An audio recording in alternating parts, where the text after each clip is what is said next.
In Q2 2008, the UK entered the deepest recession since the war and did not emerge until Q3 in 2009.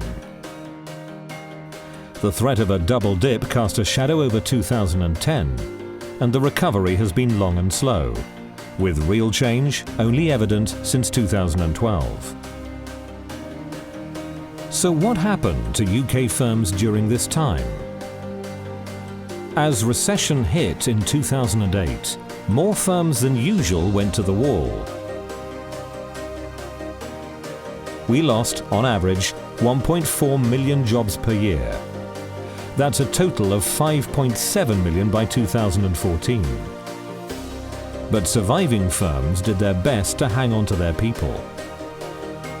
In 2009, the number of UK employer startups collapsed by 27%.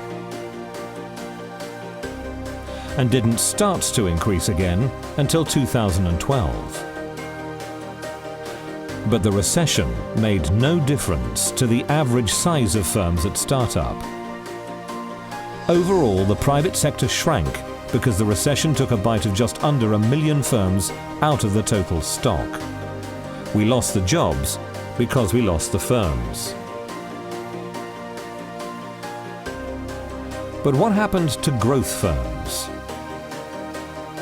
A higher percentage of firms in England experienced zero growth between 2009 and 2012 than in Scotland and Wales.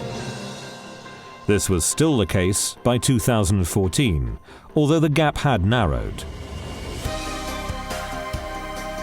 Across Great Britain, the proportion of firms with average growth rates of 20% or more per year, in other words our fast growth firms, was around 14% in 2012.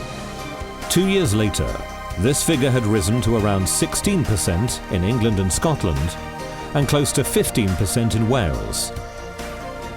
Shifting the growth distribution curve a little more towards growth and away from decline.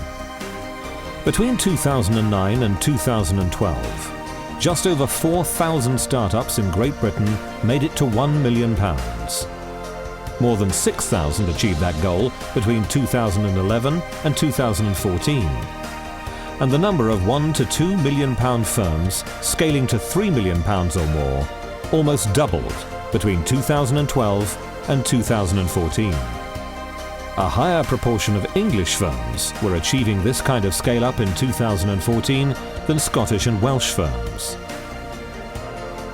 In each nation, there is little discernible difference in our growth metrics between cities and rural areas.